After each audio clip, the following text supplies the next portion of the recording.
A veces la mayor traición viene de la propia familia y tienes que estar lista para lo que sea. La cara del licenciado Sánchez perdió todo el color. Fue como ver a alguien recibir una noticia de muerte. Sus ojos se abrieron, sus manos dejaron de moverse sobre el teclado y por un momento que se sintió eterno, simplemente me miró. Señorita Delgado, dijo finalmente, su voz cuidadosamente controlada, necesito que se siente. Ya estaba sentada, pero entendí lo que quería decir. Necesitaba que me preparara. ¿Dónde obtuvo esta libreta?, preguntó. Mi abuelo me la dio. Hace 3 años, antes de morir. El gerente asintió lentamente, como si cada movimiento requiriera un esfuerzo enorme. Señorita, ¿su familia sabe que usted tiene esto? No, dije. Mi madre dijo que era basura, que no valía nada. Algo cruzó su cara. No sé si fue lástima o asombro o algo más oscuro. ¿Su madre?, repitió. ¿Gloria Delgado de Mendoza? Sentí un escalofrío. ¿Cómo sabe su nombre? El licenciado Sánchez se quitó los lentes y se frotó los ojos. Parecía un hombre que acababa de descubrir que tenía que dar malas noticias.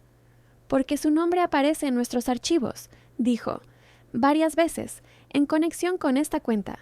Miró la libreta vieja sobre su escritorio, la misma libreta que mi madre había llamado basura de viejo senil, la misma que me había dicho que tirara. Señorita Delgado, lo que voy a decirle va a ser difícil de escuchar, pero necesita saberlo. Asentí. No confiaba en mi voz. Esta cuenta contiene actualmente 38 millones de pesos. El número no registró. Era demasiado grande. Como escuchar que la luna está hecha de queso, las palabras llegaban, pero el significado no. Y durante los últimos 10 años, continuó, alguien ha intentado acceder a estos fondos, repetidamente, con documentos que ahora sabemos eran fraudulentos. Hizo una pausa. Los documentos estaban a nombre de Gloria Delgado de Mendoza, mi madre. Mi madre había intentado robar esta cuenta, y cuando falló, me dijo que la libreta era basura. Pero para entender cómo llegué a ese momento, sentada en esa oficina con el mundo dando vueltas a mi alrededor, tengo que contarles mi historia desde el principio. Mi abuelo Aurelio era el tipo de hombre que el mundo olvida. No era ruidoso, no exigía atención, no contaba historias grandiosas ni se quejaba de sus problemas. Simplemente existía, callado y constante, como una montaña que siempre ha estado ahí. Trabajó 42 años en la misma fábrica textil en Puebla, 6 días a la semana, 12 horas al día. Nunca faltó, nunca se quejó, nunca pidió nada. Mi abuela Elena murió cuando yo tenía 5 años. Después de eso, el abuelo se volvió aún más callado. Vivía solo en su casita de una planta en las afueras de la ciudad, con un patio lleno de macetas que mi abuela había plantado y que él mantenía vivas con devoción religiosa. Mi madre siempre lo trató con una mezcla de impaciencia y desprecio apenas disimulado. Tu abuelo es un hombre simple, me decía. Nunca tuvo ambición. Por eso nunca tuvo nada. Pero yo veía algo diferente cuando lo visitaba. Cada domingo, mientras mi madre se quedaba en casa quejándose de tener que lidiar con el viejo, yo tomaba el camión a su casa. Llevábamos años con esa rutina, desde que tenía memoria. El abuelo no hablaba mucho, pero escuchaba. Dios, cómo escuchaba.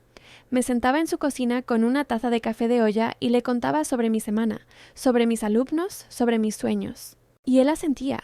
Hacía preguntas suaves, me miraba con esos ojos profundos que parecían ver todo.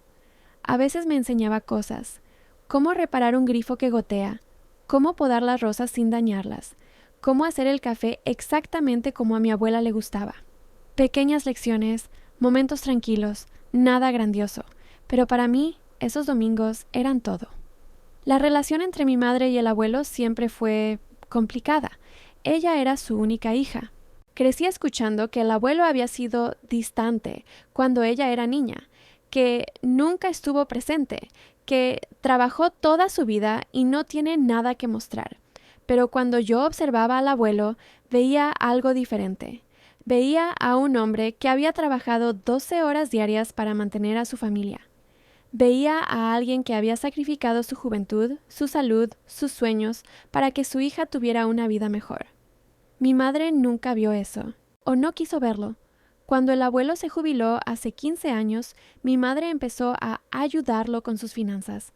Papá ya está muy viejo para manejar sus cosas, decía. Se confunde.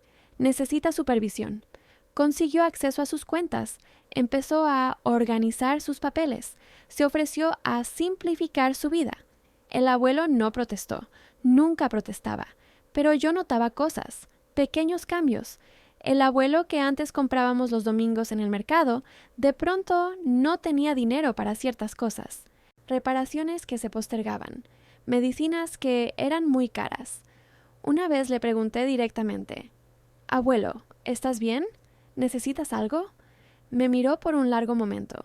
Sus ojos, siempre tan callados, parecían querer decirme algo. «Estoy bien, mija», dijo finalmente. «No te preocupes por mí», pero añadió algo más, en voz tan baja que casi no lo escuché.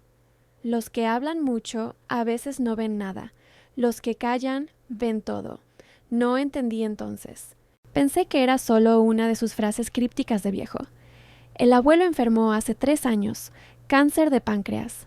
Para cuando lo detectaron, ya no había nada que hacer. Mi madre organizó todo con su eficiencia habitual. Cuidados paliativos, visitas programadas, nada de sentimentalismos innecesarios. El día antes de que muriera, fui a verlo sola. Estaba en su cama, tan delgado que apenas hacía bulto bajo las sábanas. Pero cuando me vio, sus ojos se iluminaron. Todavía tenían esa luz, esa claridad. Con una fuerza que me sorprendió, tomó mi mano y me jaló hacia él. «Carmen», susurró, «en el ropero, atrás, en la caja de zapatos, hay una libreta. Para ti, solo para ti». «¿Abuelo? No se la muestres a tu madre», dijo, y había urgencia en su voz, algo casi desesperado. «A nadie. Solo tú. ¿Me prometes?». Le prometí. No entendía, pero le prometí. Murió esa noche, solo, mientras todos dormíamos. Después del funeral, mi madre empezó a vaciar la casa del abuelo inmediatamente. Yo tenía que encontrar la libreta. Esperé a que mi madre saliera a hablar con un comprador potencial y me escabullí al cuarto del abuelo. El ropero viejo de madera seguía ahí, oliendo a naftalina y a tiempo. La encontré exactamente donde dijo, atrás, en una caja de zapatos, envuelta en un pañuelo de mi abuela. Era una libreta de banco antigua. Cuero gastado, páginas amarillentas. Mi madre me encontró antes de que pudiera esconderla. «¿Qué es eso?», preguntó, y su voz tenía un filo que no reconocí. «Una libreta vieja», dije, «del abuelo». Vino hacia mí con pasos rápidos. Me la arrebató de las manos y la examinó. Vi algo en su cara. Reconocimiento, tal vez, o miedo, pero después se rió. «Basura», dijo, devolviéndomela con desprecio. «Una cuenta vieja que ya ni existe. Tu abuelo estaba senil, Carmen. Guardó cosas sin sentido durante años. Tírala». Pero no la tiré. La guardé en mi departamento, envuelta en el pañuelo de mi abuela, en el fondo de mi closet, y ahí se quedó. 3 años, esperando, hasta que finalmente tuve el valor de descubrir la verdad. Durante esos 3 años, mi madre continuó con su versión de la historia. El abuelo no había dejado nada. La casa se vendió para cubrir deudas. Los pocos muebles se repartieron. No había herencia porque nunca hubo nada que heredar. «Tu abuelo trabajó toda su vida y no ahorró un centavo», decía. Típico de él. Nunca pensó en el futuro. Pero había cosas que no cuadraban. Mi madre, que siempre se había quejado de dinero, de pronto tenía un coche nuevo. Remodeló su cocina, empezó a viajar. Pequeños lujos que antes eran imposibles. Cuando le pregunté, tenía explicaciones preparadas. «Una herencia de tu tía Rosa», dijo una vez. «No tengo tía Rosa». «Un bono del trabajo de tu padrastro», dijo otra vez. «Mi padrastro trabaja en una oficina de gobierno». No dan bonos. Las mentiras eran tan frecuentes que empezaron a desmoronarse bajo su propio peso. El detonante fue una conversación que no debería haber escuchado. Estaba en casa de mi madre para una cena familiar. Me había levantado para ir al baño cuando escuché su voz desde el estudio hablando por teléfono. «No entiendo por qué siguen rechazando la solicitud», decía frustrada. «Los documentos están perfectos. He presentado el poder notarial 3 veces». Hubo una pausa. «Sí, la cuenta sigue activa». Sí, hay fondos, pero necesito acceso antes de que alguien más la encuentre. Otra pausa. Su voz se volvió más baja, más urgente. Mi padre está muerto. Soy su única heredera. Ese dinero es mío por derecho. Solo necesito que el banco coopere. Se me heló la sangre. Mi madre estaba hablando de una cuenta bancaria, una cuenta con fondos, una cuenta que supuestamente no existía, y estaba tratando de acceder a ella, con documentos, 3 años después de que el abuelo muriera. Esa noche, cuando llegué a mi departamento, saqué la libreta del fondo de mi closet. La examiné con manos temblorosas. Era vieja, sí, pero el número de cuenta adentro era claro. El nombre del banco era legible. Había sellos y firmas y fechas. Y había algo más. Entre las páginas, doblada en un cuadrito pequeño, había una nota. La letra de mi abuelo. Reconocía esos trazos cuidadosos, la forma en que hacía las A y las O. Carmen, si estás leyendo esto, hiciste bien en no tirarla. Esta cuenta la abrí en 1985, cuando empecé a trabajar en la fábrica. Cada mes, sin falta, deposité lo que pude. Tu abuela fue la única que lo supo. Tu madre me odia. Siempre me odió. Cree que no le di suficiente, que fallé como padre, que soy un viejo inútil. Puede que tenga razón en algunas cosas, pero nunca, nunca le daré esto. Este dinero es para ti, para tu futuro, para que nadie pueda controlarte como ella me controló a mí estos últimos años. Ve al banco, muestra la libreta. El gerente sabrá qué hacer. Los que callan ven todo. Te quiere, tu abuelo Aurelio. Me tomó 2 semanas reunir el valor. 2 semanas de no dormir bien, de mirar la libreta cada noche, de preguntarme si debía simplemente olvidar todo. Pero cada vez que pensaba en dejarlo ir, recordaba la voz de mi madre en el teléfono. Ese dinero es mío por derecho. Recordaba cómo había tratado al abuelo en sus últimos años, cómo lo había llamado senil y inútil y carga. Recordaba sus ojos el día antes de morir, la urgencia, el miedo. No se la muestres a tu madre, a nadie, solo tú.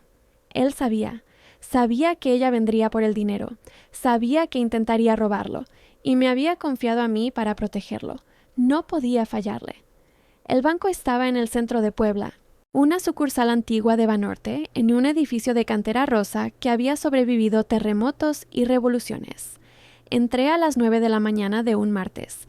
Llevaba la libreta en mi bolsa como si fuera una bomba. Cada paso se sentía enorme. La recepcionista me miró con curiosidad educada cuando expliqué que necesitaba información sobre una cuenta antigua. ¿Qué tan antigua?, preguntó. Casi 40 años. Sus cejas se alzaron. Hizo una llamada. Me pidieron que esperara. 20 minutos después, un hombre en traje salió a buscarme. Señorita Delgado, soy el licenciado Roberto Sánchez, gerente de sucursal. Por favor, acompáñeme. Su oficina era pequeña, ordenada, con una ventana que daba a la calle. Me ofreció asiento, café, agua. Decliné todo. Le entregué la libreta con manos que no podía controlar. Y entonces vi cómo su cara perdía todo el color. 38 millones de pesos, repetí, porque las palabras no tenían sentido. El licenciado Sánchez asintió. Su abuelo abrió esta cuenta en 1985 con un depósito inicial de 5,000 pesos. Durante 40 años hizo depósitos mensuales consistentes. Nunca retiró. Los intereses compuestos hicieron el resto. Miré la libreta sobre el escritorio. Una libreta vieja. Cuero gastado. Páginas amarillentas. 38 millones de pesos. Mi abuelo, que vivía en una casa de una planta, que usaba la misma ropa durante décadas, que nunca se quejaba de nada, tenía 38 millones de pesos. Pero mi madre... Empecé. Sí, dijo Sánchez, y su voz se endureció. Su madre. Sacó una carpeta de su escritorio, la abrió frente a mí. En los últimos 10 años, Gloria Delgado de Mendoza ha presentado más de 20 solicitudes para acceder a esta cuenta. Ha proporcionado poderes notariales, certificados de defunción, declaraciones juradas. Cada vez, nuestro sistema de verificación detectó inconsistencias. Pasó páginas, vi documentos, formularios, sellos rojos de rechazado. Las firmas no coinciden, explicó. Los poderes notariales tienen irregularidades. En 2019, Uno de nuestros analistas notó que las firmas de Aurelio Delgado en estos documentos eran diferentes a las que tenemos registradas desde 1985. Falsificación, dije, y la palabra sabía a veneno. Eso sospechamos, pero sin que el titular de la cuenta presentara una queja formal, no podíamos proceder. Me miró con algo parecido a simpatía. Señorita Delgado, su abuelo vino a esta sucursal en 2018. Estaba débil, pero perfectamente lúcido. Nos dijo que su hija intentaba robarlo. Nos dijo que había cambiado los beneficiarios de la cuenta. Nos dijo que cuando muriera, la única persona autorizada para acceder a estos fondos sería su nieta. Me mostró otro documento. Carmen Delgado Herrera, usted. Me quedé sentada en esa oficina por lo que parecieron horas. Sánchez me explicó todo. Cómo mi abuelo había venido 3 veces en sus últimos años. Cómo había documentado cada intento de mi madre de acceder a la cuenta. Cómo había dejado instrucciones detalladas para cuando llegara este momento. Tenía todo preparado, cada papel, cada firma, cada protección legal. Mi abuelo, el hombre que todos creían simple y senil, había construido una fortaleza alrededor de su dinero. Una fortaleza que mi madre no podía penetrar, y me había dado a mí la única llave. Hay algo más, dijo Sánchez. Su abuelo dejó una carta. Para usted. Me pidió que se la entregara personalmente cuando viniera. Sacó un sobre del fondo de la carpeta. Tenía mi nombre escrito en la letra de mi abuelo. Lo abrí con manos temblorosas. Mi querida Carmen, si estás leyendo esto, entonces mantuviste tu promesa. Sabía que lo harías. Tu madre me odia porque nunca fui el padre que ella quería. Quería dinero, atención, cosas que mostrar. Yo solo sabía trabajar y callar, pero trabajar y callar me enseñó algo. Los que gritan no ven nada. Los que callan ven todo. Vi cómo tu madre me robó pequeñas cantidades durante años. Vi cómo me declaró senil para tomar control de mi vida. Vi cómo buscó esta cuenta sin saber que yo sabía. No pude detenerla en vida. Era mi hija. A pesar de todo, era mi hija. Pero no voy a dejar que te robe a ti también. Este dinero es tuyo. Úsalo bien. Vive la vida que yo no pude vivir. Y si tu madre pregunta, dile que el viejo senil le manda saludos. Con todo mi amor, tu abuelo Aurelio. Las lágrimas vinieron sin permiso. Lloré en esa oficina durante 10 minutos mientras el licenciado Sánchez discretamente miraba por la ventana, dejándome mi momento. Mi abuelo me había visto. En una familia donde siempre fui la callada, la invisible, la que no importaba. Él me había visto. Había confiado en mí con su secreto más grande. Había construido una protección a mi alrededor que yo ni siquiera sabía que existía. 38 millones de pesos. Y una lección que vale más que todo el dinero del mundo. Los que callan ven todo. El licenciado Sánchez me miró cuando terminé de llorar. Señorita Delgado, hay decisiones que debe tomar, dijo. Su madre ha cometido múltiples delitos documentados, falsificación de documentos, intento de fraude bancario, abuso financiero de adulto mayor. Hizo una pausa. Podemos presentar cargos. Tenemos toda la evidencia necesaria. Me quedé en silencio por un largo momento. Mi madre, la mujer que me crió, que me llevó a la escuela y me hizo de comer y estuvo ahí, de alguna manera, toda mi vida, pero también la mujer que le robó a su propio padre, que lo llamó senil para controlarlo, que me dijo que tirara la única cosa valiosa que me dejó. ¿Qué recomienda usted?, pregunté. Sánchez suspiró. Lo que le voy a decir es personal, no profesional, dijo. En mis 20 años en este banco he visto muchos casos como este, familias destruidas por dinero, hijos robando a padres, padres robando a hijos. Me miró directamente. La justicia no siempre trae paz, pero la impunidad casi nunca la trae tampoco. Su abuelo documentó todo esto por una razón. Quería que usted tuviera la opción de elegir.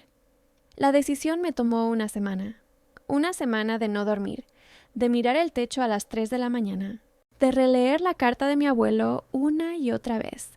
Dile que el viejo senil le manda saludos.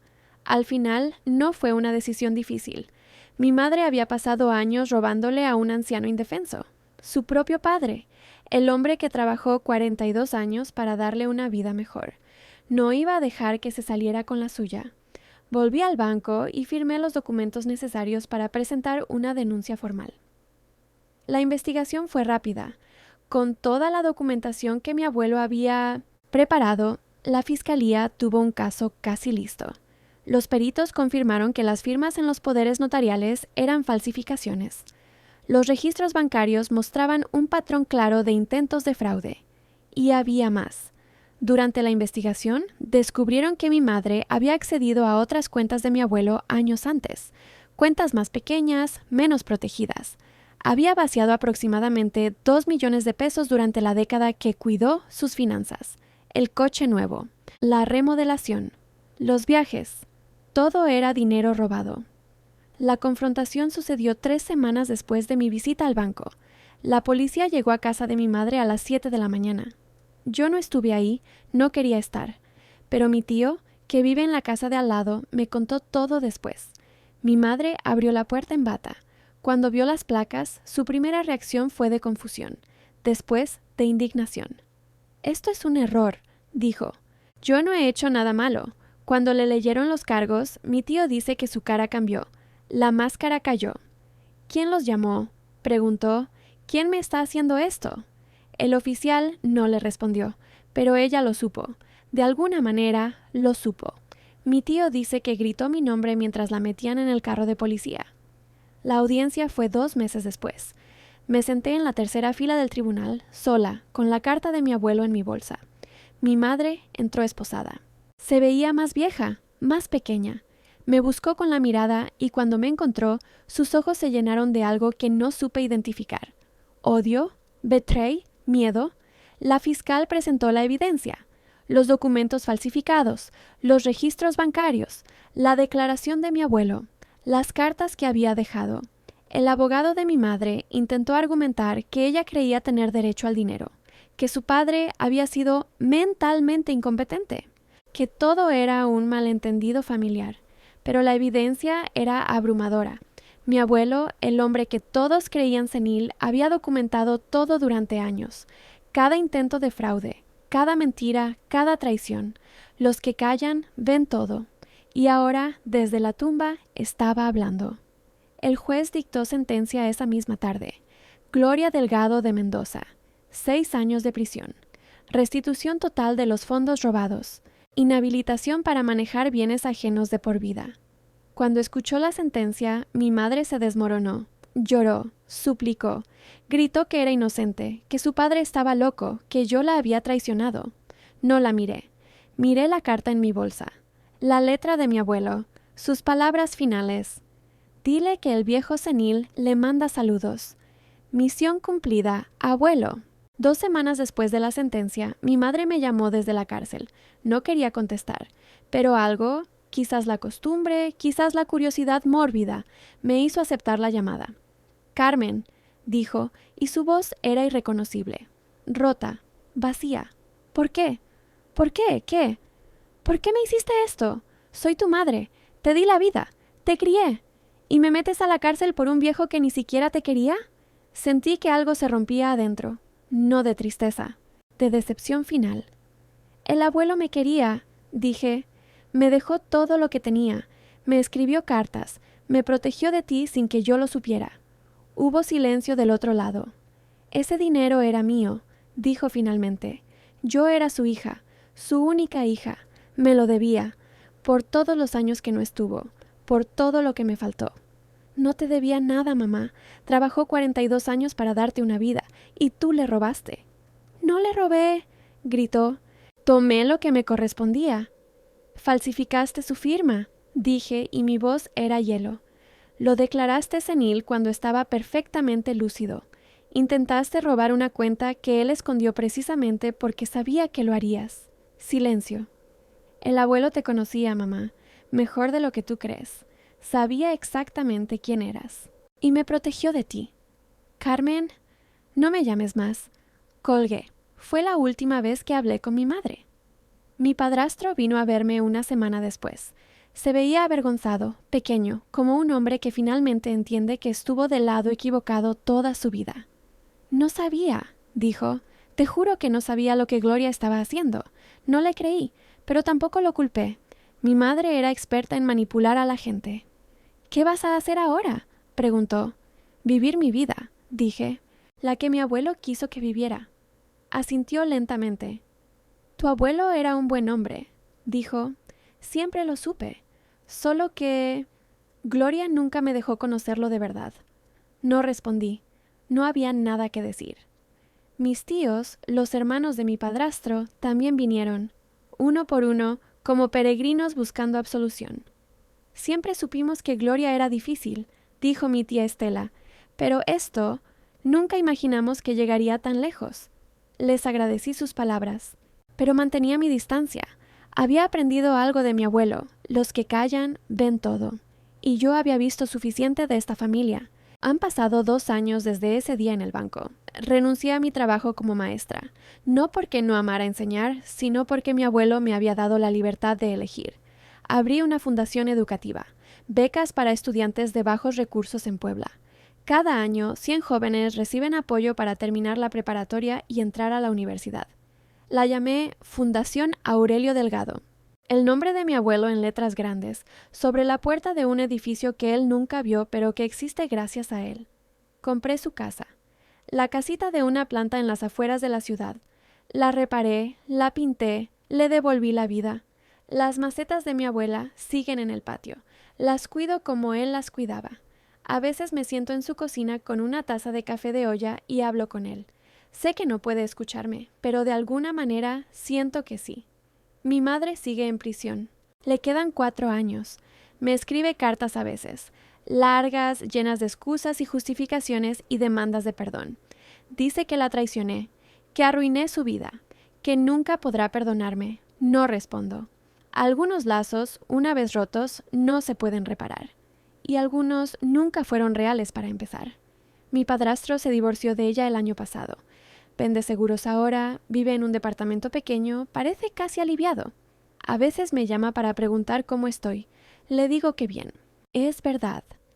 Si tú estás pasando por algo parecido, si tienes un familiar mayor al que todos llaman senil o confundido, pero que a ti te parece perfectamente lúcido, si alguien en tu familia está manejando las finanzas de un anciano de manera sospechosa, si te dan cosas para guardar y te dicen que no las compartas con nadie, presta atención.